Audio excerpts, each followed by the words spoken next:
Are you passionate about making a difference in people's lives through physical or occupational therapy? Are you looking for a career opportunity that not only fulfills you professionally, but also allows you to enjoy a better quality of life? Imagine doing what you love in a city where your hard-earned dollars stretch further. The numbers speak for themselves.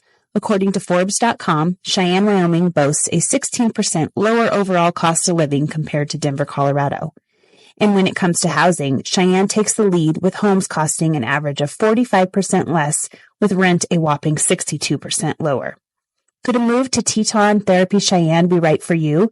Teton Therapy is currently looking for occupational and physical therapists who are ready to make a difference while enjoying a better lifestyle. Whether it's you or someone you know seeking growth and balance, Teton Therapy Cheyenne might be the answer you've been searching for. Join Teton Therapy in Cheyenne, where your career and your wallet will thank you. Visit tetontherapypc.com/careers for a full list of available opportunities. It's Friday. Why not?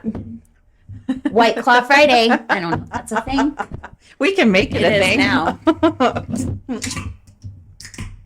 I don't know if you like that one. I got you the watermelon. Watermelon. It's okay. Okay. I like watermelon. I mean, my favorite. So they've done like a black berry and then a black cherry, I think. And I hate the black cherry. I like you like it. The berry. You like the berry. Yeah. The berry one is fine. Black cherry, I feel like is cough syrup. Yeah, it reminds me of that. I was at Poor Decisions the other day, and they're like, we were having this discussion about it, and they said, just tell us the color. That's what I do. I go, anything but black cherry. I'll take the purple one. Yes. Anyway. Okay, well, welcome. You're listening to Beyond the Front Door podcast with Lindee and Rhea at Peak Properties. We're real estate agents, and we started this podcast to bring you stories about real estate and share other people's stories. But today we're going to do things a little different, but we're still going to put the real in real estate. Yep. Today I'm going to interview Rhea. This is Rhea Parsons. Yes. And we're going to do a fun little episode about get to know Rhea. Awesome. Hopefully I don't ask too many hard questions. Well, and we don't know the questions. No. So this is going to be a complete surprise here today. I'm going to be on the spot. And I'm a little scared because I'm going first, asking her questions. And if I am like really terrible, she's going to be mean to me. Because apparently she'll ask that's me what hard I questions. I've already that video. Right? I know that video is so funny where you're being mean. We made a reel and Rhea had to be mean, and it was like real hard for her a little out of she's character. Like, how do I put on the mean face? And she just kept smiling. I think we pulled it off though. So I think so too. I did it. So I do too. Anyway, I was just looking at our thing because we were talking yesterday about Affordable Housing Month. That is May. Fair housing is April. Fair housing is April. Okay. And then affordable housing is May. Okay. Just needed to throw that in there. Okay. Well, I don't know if we should just start with you, like kind of telling us how you got into real estate. I know we've shared that before, but maybe you can do like a quick little thing about that. So, as we've talked about before, we're both from Gillette, and I worked for your mom, Deb, at the CASA program in Gillette. And then when she left, I became the executive director there and was working there. And it was right about I think it was 2013. I had just bought what I considered to be my dream house in Gillette and was just, and had just got going in a new career, the whole shebang. Your mom calls me up one night and says, you got to move here and do this. And I was like, I had kids still in school and I had just bought the house that I wanted and had just changed jobs. And I'm like, I can't do that. Now, hindsight being what it is, I maybe if I could wish for that conversation 3 months before it happened, and given me the courage to do it, I wish I'd have done it 10 years ago. But nonetheless, ever since she said that, it was on my mind the whole, from 2013 to 2020. And so when I would be coming down here for work, to be up at the Capitol, I would stay with your mom and we would just have these endless conversations about real estate and her just constantly cheering me on that this is something I can do. And Meanwhile, back home, everybody used to tell me all the time that I should be a realtor because I'm so, that nobody wants to tell me no. I thought, that's what I was going to say. I was saying, why do people say that you should be a realtor? Because they just said that nobody would want to tell me no. Now, I would hope that I am communicating in a way with clients that if I'm saying something they don't agree with, that they feel comfortable telling me so. But I think so. Yeah. But anyway, that's kind of how that got going. And so, but you do have to have like a little bit of salesman in you, a little bit of persistence. Like that's what people want. You can't be real timid. Right. Exactly. And when you run a nonprofit agency and you're there 11 years and you're working with, when you're working in child abuse and neglect and domestic violence and divorce, you are not timid. If you walk into it timid, you aren't coming out of it. So I definitely swung. I used to, do you ever do that Myers-Briggs? Yes. So when I first was taking that test, I was always an E, an extrovert, and which I'm assuming you are as well. But during my time there, I swayed between extrovert and introvert. And I think that shifted me a little bit. I sit on the cusp depending on the situation. So sometimes I'm an E and sometimes I'm an I. I'm not like leaning heavily one way or the other. But I learned it while I was there that I'm maybe not as extroverted as I was when I was younger. Maybe it's life's hard knocks that do that to a person. I don't know. Maybe it could be. So yeah. So that's what got me into real estate. And so, we attempted to come down here in like 2017, and it just wasn't working out at the time. And really, our youngest son was still a senior in high school, although he was all for coming here. So we had researched schools, and he had talked to the soccer coach at Central, and we were all gung-ho to do it. And then the realtor in Gillette, the very day she was coming to take a look at our house, I backed out and bailed. And that was in 2017. And decided I wanted to wait. And so anyway, waited till 20. I wasn't sure. I was like, God, is this ever going to happen? Like, I just was kind of going with the flow. And then I don't know what it was, but the moment arrived and I'm like, okay, we got to do this. We got to go. And we just did it. So it worked out really well. So anyway, so I'm here. And of course, your mom has been a huge driver for that. And I really enjoy real estate because I get to work with people and I get to do customer service, which is my favorite thing. So, yeah. All right. Well, awesome. Let's just start with some like easy questions. You mean there's like a spectrum of easy or hard? Yes, because some of these I've read to myself and I'm like, okay, pass. I wouldn't probably answer it because some things I don't know. Do you think also the older you get, just your brain just doesn't work the same? Because I feel like I don't know. It's just weird sometimes. I think perimenopause can be part of that. Yeah. Okay, so what's your favorite color?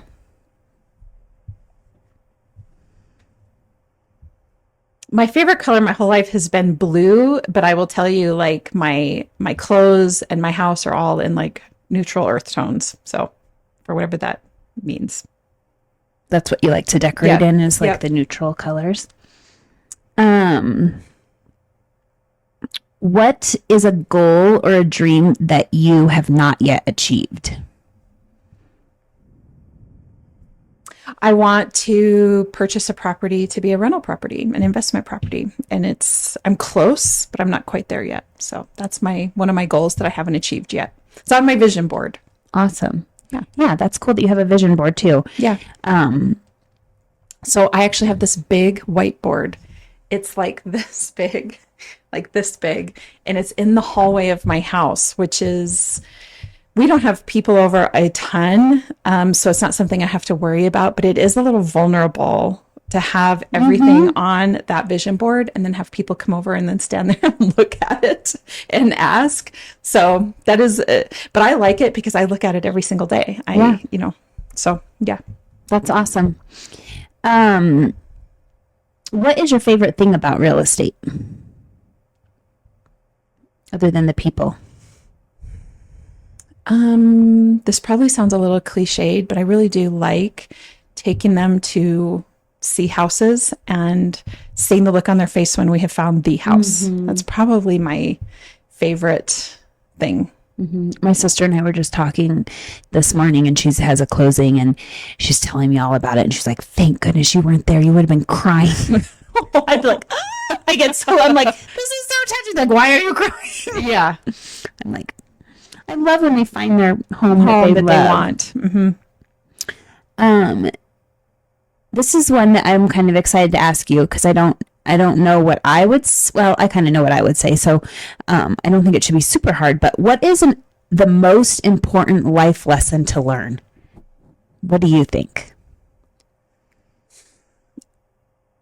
For myself, I think the most important life lesson that I've learned is that not everything needs a response immediately. Not everything needs your action or your step right this moment. And often, actually, if you can sit tight for a minute, the universe or time will sort of take care of it. I'm not saying to like avoid problems, but very rarely is something such an emergency that it needs an immediate fix. And sometimes you need to just step back and just like let it be for a minute. Yeah, I agree. think that's a huge life lesson. I agree. So on that kind of same topic, what's the best advice you've ever received?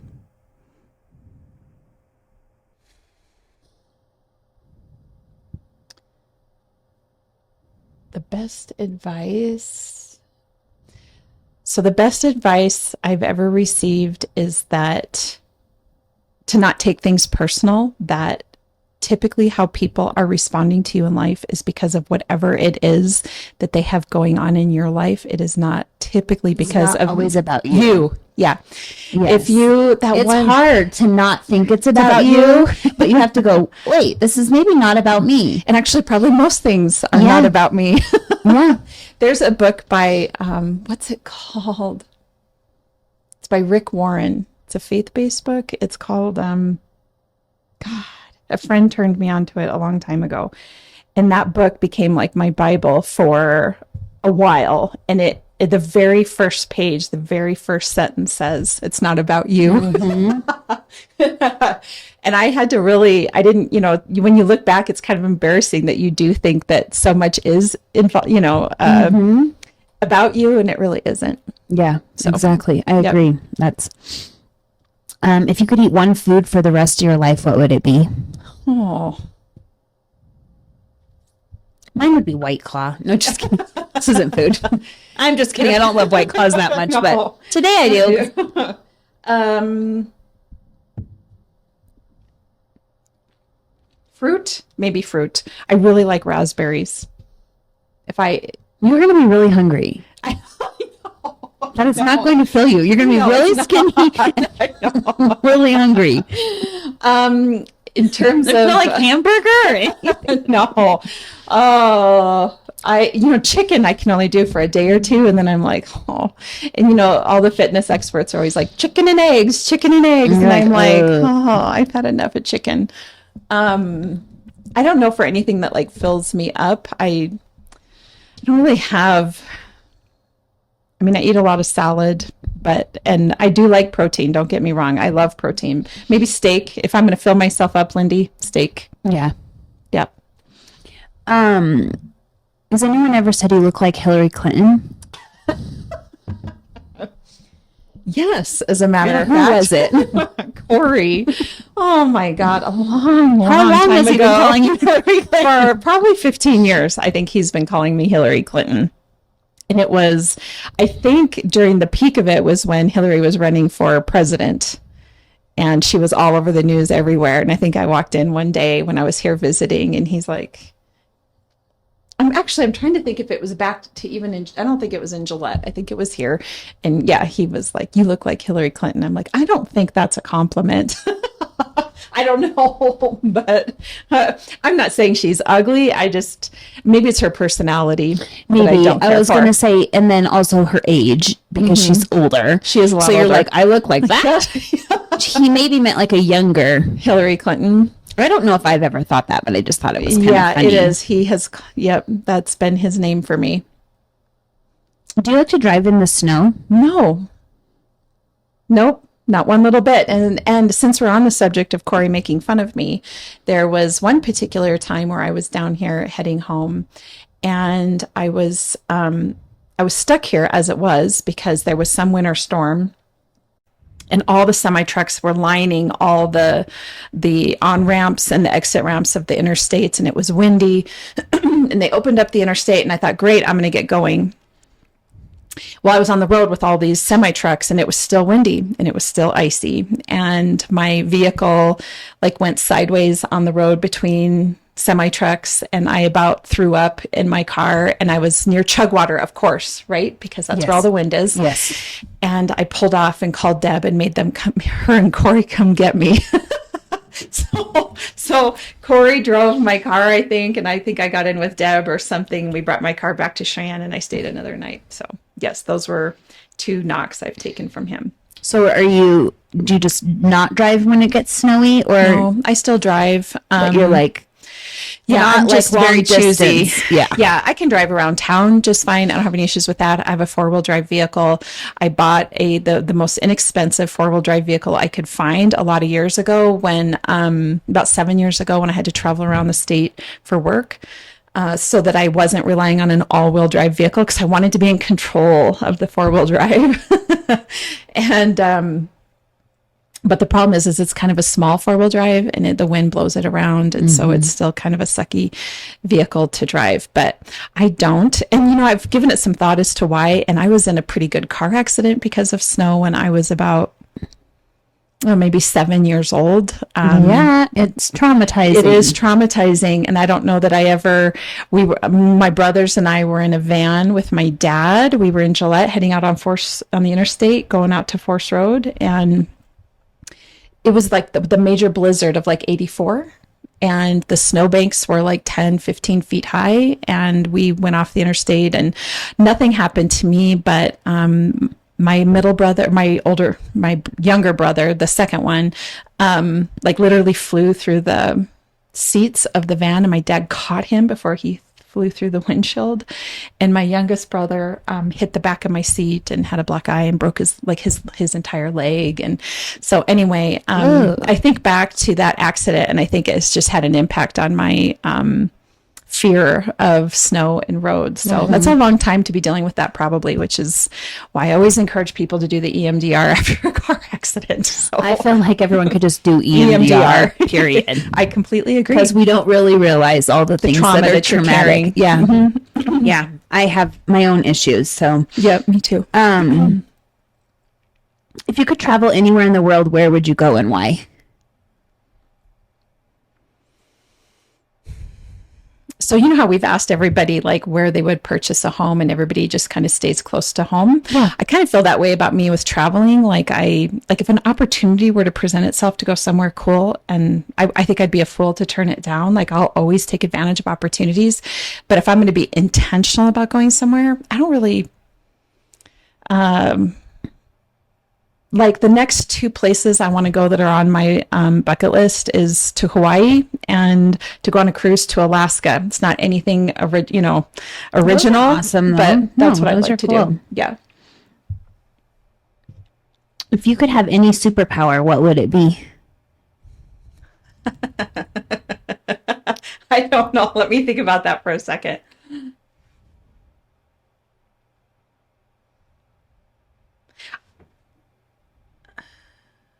I guess anything could be a superpower. I'm trying to think of some different ones, and I'm like, So my initial thought in having a superpower would be to take away people's pain. oh, that's exactly what I was thinking. Is it? We're like the same. I know. I'm like, what could I do for someone else? It's really, isn't that, it tells you a lot. Like, Yeah. I didn't go to like, what could I do? Like read someone's mind. I went to like the same, like, how could you take away pain Have an impact. or heal people? Well, the only thing is that pain is what changes people. Yes. Pain is what makes you grow. Discomfort is what makes you grow. So I paused for a second because I think what I would want is to give everybody the coping skills to deal with the pain so that they didn't turn to external sources for that. So I do think pain is a necessary part of life, and so is discomfort, but the ability to handle it, I think is what I would want for everybody if that was a superpower. Do you like dumpster diving? Did I ever tell you the story about that? No, I don't. But it's so ironic that you asked me that, because my stepdad, who the anniversary of his passing was just the 10th. Who would say yes, first of all? Oh, But there are plenty people of who people would say yes. Okay. Plenty of people would say yes to dumpster diving. So my stepdad, who actually we just April 10th, he passed away 8 years ago, but his thing was dumpster diving. But he didn't want to be the one to do it, but he wanted to go dumpster diving. So what he would do, so funny you bring this up. Who was I just talking to about this the other day? Somebody. So he would pick up my two sons, who at the time were probably early, mid elementary school, and take them to go dumpster diving. And I didn't know this. And this was a little secret between him and my sons, that he was taking them dumpster diving, because he would say, "Don't tell your mom we did this." And Jim was such a good soul and such a good heart. Like, that kind of relationship with my sons did not bother me. Like, it was okay. Just in case there's anybody listening that would be like, "I can't believe he told your kids to keep a secret from you." It was that's kind of a grandpa secret. thing. Yeah.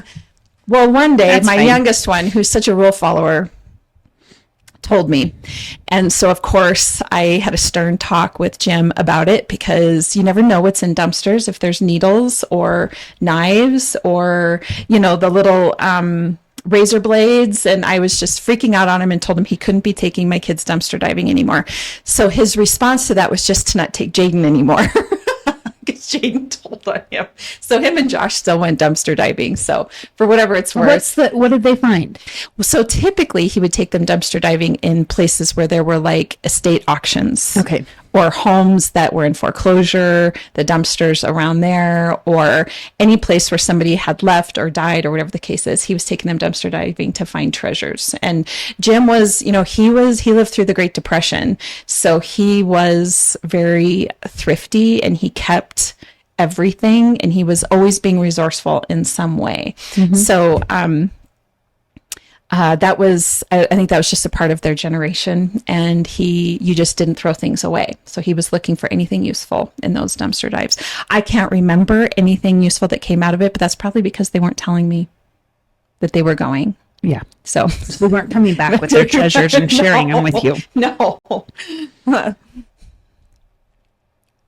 So if you were stranded on a desert island, what 3 items would you want to have with you? A boat. Yeah, duh. Yeah. A boat stocked full of food and a CB radio. I know that's way too. No, tell us 3 things you can't live without. Okay. Is what I think it's trying to get. I know. But yes, you want to escape the island. Or maybe you want to be stranded there for a while. You're like, my swimsuit. Sundown lotion. Sundown lotion and a towel.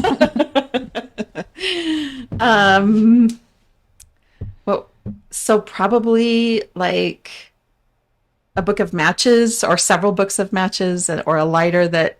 Yeah, I was like, I hate being cold. Mm-hmm. I hate the ability to have a fire would be number 1. I feel like rope would come in handy. When you watch Castaway and he's trying to build a raft out of the tree shavings, to make rope. So it seems like rope would be handy.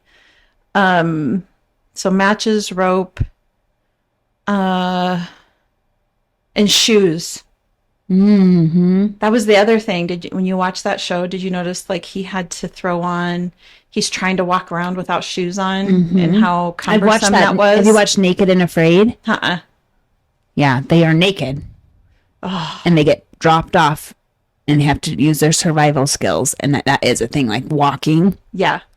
I think feet would be a really big deal. They'll right away make something out of leaves or do something for their feet. Mm-hmm. So it makes it really hard. I think your feet and your mouth are a big deal.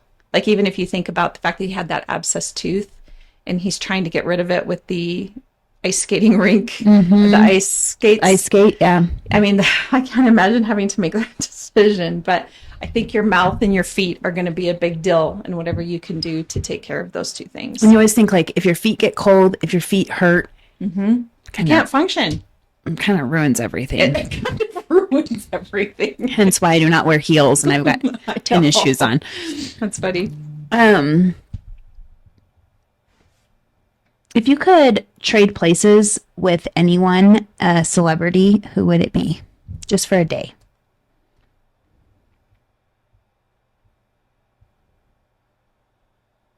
Okay, I'm kind of torn between Taylor Swift, just to know what it's like to stand on a stage. Travis Kelce? Duh, that's where I would. That too. I'd be like, well, I'm just going to try this for a day. I'm just going to jet to across the world for this concert, and I'm going to jet back to this football game, and then that would be fun. Or Jennifer Aniston, and primarily with her is that she has such a like fitness and healthcare routine. I'd want to know what she does, what all goes on. Yeah. Because I mean, her trainers have talked about it a little bit, and she clearly, like, if you notice the commercials that she endorses, it's only like healthy stuff. So that's clearly her shtick, and why she looks so good at her age. And so I think I would just be kind of curious, what is it she's doing on a daily basis that keeps her that way? What's it like to have that kind of fortitude, I guess, or drive, whatever you want to say. Yeah. What talent or skill do you have that not many people know about? And on here, a lot of people don't know anything. I know about your talents or skills. That's true. I know, because I haven't lived here for very long, I suppose.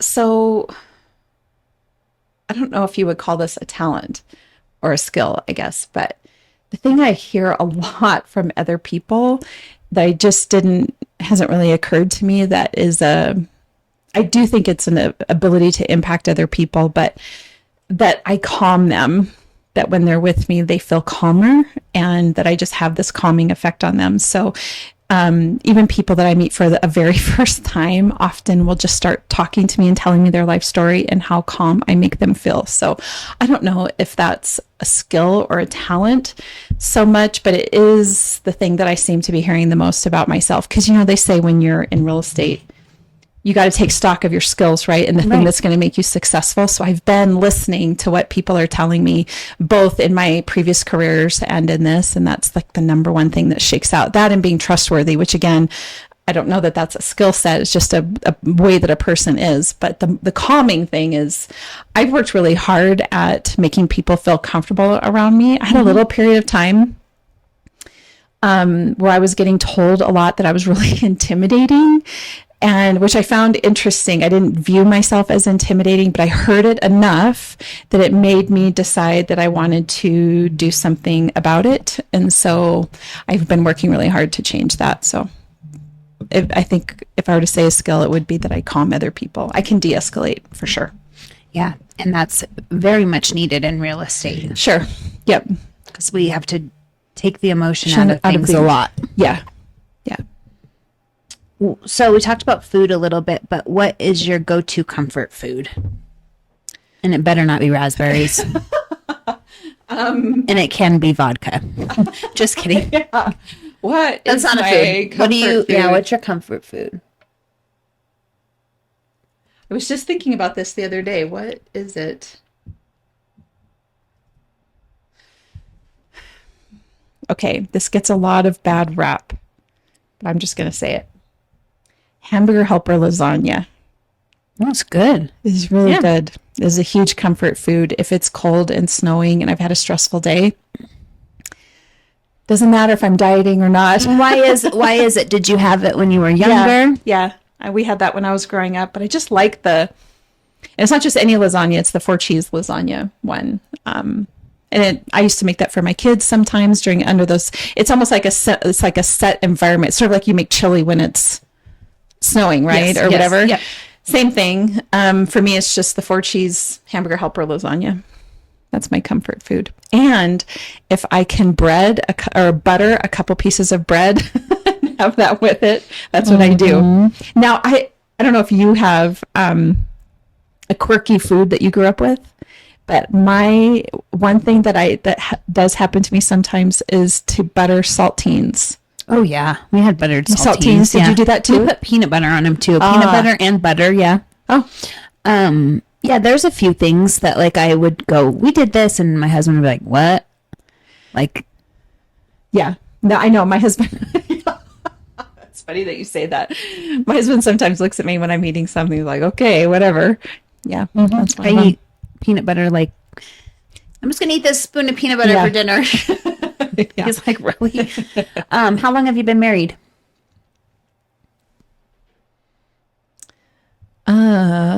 Grant, are you listening?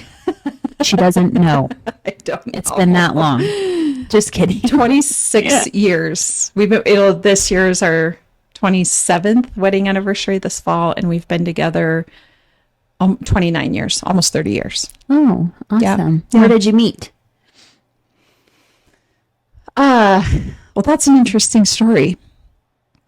So we officially met before we were looking to date somebody. So I was dating a guy in high school whose parents were really good friends with my husband's ex-wife's parents. So I actually met Grant for the first time at the wedding of his first wife. Oh, that's where you met. But yes, it's not where they started dating. That is funny. I know. People are always like, what? Whenever I tell that story. I met him at his wedding, not to me. But where we met when we started dating is so I remember the night very well, and you probably remember this sort of thing as well. But do you remember Moorcroft Jubilee days? Mm-hmm. So there was a night one summer in 1995, July 9th, I think is the day. I was with some friends. There were 3 guys and three of us women, all in a vehicle, and the guys were trying to decide if we were going to go east to Moorcroft Jubilee Days or west to Sheridan for a wedding reception. And they decided to go to this wedding reception of Dan and Stacy Easton, who we still know. And Grant it was at the Eagles Lodge or something, some big white building that's there. I can't remember. But anyway, you walk up this big set of steps and you go in, and Grant was standing at the keg. Doing a keg stand. Something like that. And he wasn't standing. Someone was holding his legs up. No, I'm just kidding. Yeah. How old were you? I was 18. Oh, okay. So is he older than you? Yeah, he's 5 years older than me. So he was okay. 23 and I was 18. And him and his wife were separated in the middle of divorcing. And I know it's funny to talk about what you wear. I don't know if you remember what you were wearing when you met your husband. I don't. No. So I have a bad memory. Do you remember? Well, my husband just makes a big deal about it every time. So do you remember Rocky's jeans? Yes. You remember the denim pocket in Gillette? So I had these white Rocky's jeans that had purple stripes down them, and I was wearing this purple shirt. And he, I think those jeans might be the reason that I'm married today. Yeah, I don't know. Probably. So, anyway, we met that night, and yeah, we've been dating ever since. Still dating, actually. So yeah. Yes. Okay. Just a couple more questions. What do you like to do in your free time? So I like to be outside, if I can be outside. So I do a lot of walking, and I like to spend time, my husband and I like to walk our dog. Our life sort of revolves around Lola. I like to... Is Lola, have you had other pets in the past? Mm-hmm. Yeah. Yep. I don't know that we've spent as much time with pets in the past as we have with her, though. Yeah. Let's see here. Today's episode that came out is the one with Lola and the kids. The kids and the dogs. Oh, Chaos? Did you name it Chaos? Yeah, I did. I said kids, dogs, and chaos. Yeah. And it was so cute. Yeah, it is pretty cute. I like to be on the water, like to go hiking, like to go biking. Although I do want an electric bike. I've graduated to that point in my life. Those are cool. Yeah, they are cool. But the other thing I like to do indoors is watch movies. I'm a movie junkie and I love to watch movies. So what's your favorite movie? I wasn't going to ask you that because I hate that question because I'm like, what's my favorite movie? And then it's like really hard. Okay, so name some movies you love. A movie that I will, like, if my husband... Because I'm like, there's no one movie. There isn't. Could say what movie comes on the TV and you will be sit down and watching it. And you won't change the channel. Because you're like, oh, love this. And you could watch it 1,000 times. So... The movie that is A Million Ways to Die in the West. Have you seen that? No, I've never seen it. What's it? How old? Is it an older movie? No. Oh. It's a newer movie. It's got Charlize Theron in it and Seth MacFarlane. And what's the one woman's name? Sarah. She's kind of a Sarah Silverman? Yes. Sarah Silverman's in it. So what the movie does, it is set in the West in the old times, but they use modern language and theories. So I think some people would consider it a slapstick, but I actually think it's better than a slapstick. It's not cheesy. It's actually pretty good and pretty funny. But essentially what it is that Seth MacFarlane is dating a girl, and I forget her name. Oh, Neil Patrick Harris is in it too. Oh, yeah. And he owns a barbershop or a place that you grow a beard because that's what, if you were wealthy, you could maintain a beard. That's sort of one of the things in the movie. But he's dating this woman who leaves him for Neil Patrick Harris because he's wealthy. And he's a sheep farmer, which is a big deal because he can't control his sheep. They're always wandering all over the place, including in town, and he has names for them all. And he talks about their personalities. It's so funny. Anyway, Charlize Theron rolls into town, and so the gunman of the West that she's married to is Liam Neeson. So these are all good actors, really right? Good actors and actresses, yes. Yeah, and Liam Neeson is like the notorious outlaw of the region, and she doesn't want to be married to him. She gets to town before he does, and anyway, she starts kind of hanging out with Seth MacFarlane and acting as his girlfriend to make the other girl jealous, and this is kind of how the movie rolls out, and it's just so funny. And so if it's on the TV, I will absolutely leave it there. Which is crazy because I've never even watched it. Yeah, well, now you're going to have to and tell me what you think. So if it's on, and especially if my husband and my sons are home and I want them all in the same room together, I just flip that movie on and they watch it and they'll gravitate up to the living room. Isn't it fun how there's just certain movies where everybody can watch it and it's like entertaining? Yep. That's a good... In terms of a movie that's effective in making you laugh or being able to play it in the background or getting your family together, especially when you have grown sons like I do, it's the go-to movie for sure. So and it is one of my favorites for sure. I kind of feel like it goes by genre, right? Like you can't, like if you have a favorite movie by genre. I did go through, like my kids were watching the Always series. That's a romantic, it's like a coming of age. Those were pretty good. There's like 3 or 4 of those ones. After, not Always, the After series. After is the first one, and I don't remember the other 3. But I think that was a pretty fun little series to watch. I have a short attention span. I watch TV shows because I need like shorter. 30 minutes. I'm like, oh, I can't watch that whole thing. Oh, sure. Yeah, no, I like movies. I just like to have them playing while I'm doing other things. Yeah. So yeah. Yeah, awesome. Me. Okay, well, let's go to our last 2 questions that we ask every single person, and let's hear what yours are. So first, what's your favorite thing about Cheyenne? So my favorite thing about Cheyenne is, for me personally, one of my favorite things about Cheyenne that isn't Cheyenne specific really, it's just that I didn't grow up here. I grew up in northern Wyoming, and so I come with a fresh set of eyes and a fresh, I think when people live in a town together and they grow up together, there's this, I wouldn't call it baggage, but kind of, that everybody's stories, all the twists and turns and all the things, and I kind of like being in a place where I don't know any of that. I just get to come into it with fresh eyes. So that's one of my favorite things. But I like the people and I like the location. I like being able to go down in Colorado. I actually do like the weather. I know people complain about the wind, but I do feel like it's milder weather here than north. So it's just nicer. And I like being able to go over to Laramie and go to the games. And I like being close to the Denver airport. So there's a lot of things there isn't anything I don't think that I don't like about Cheyenne. So yeah. Awesome. Okay. Well, if you could buy real estate anywhere in the world, where would it be and why?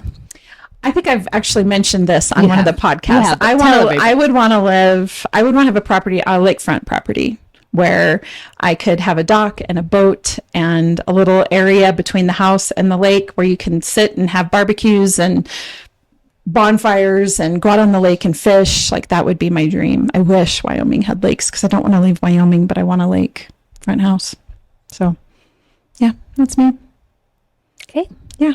But thank you. Well, if you are listening to this, thank you for listening today. Hope you learned a little bit about Rhea. And I think it was kind of fun to learn some things maybe not really real estate related, because it's kind of nice to know someone's personality. But if you're looking to buy or sell real estate in the Cheyenne, Wyoming area, Rhea or I would love to help you. Mm-hmm. Or both of us. Yeah, you could have both of us. That would be really fun. You can find us at sellcheyenne.com, and then you can follow us on social media. We both have our own sites. And then we have Beyond the Front Doors on Facebook and Instagram and TikTok and YouTube and Spotify and iHeartRadio and Apple Podcasts. And we would love for you to like and subscribe to us so that we can keep going. We're almost to, I think we're like creeping on 40 videos, 40 episodes. We are. Super Thanks exciting. so much. Yeah. Thank you to everybody that's been listening and following along and giving us feedback. We really appreciate that, and we would love for that to continue. So yeah, thank you.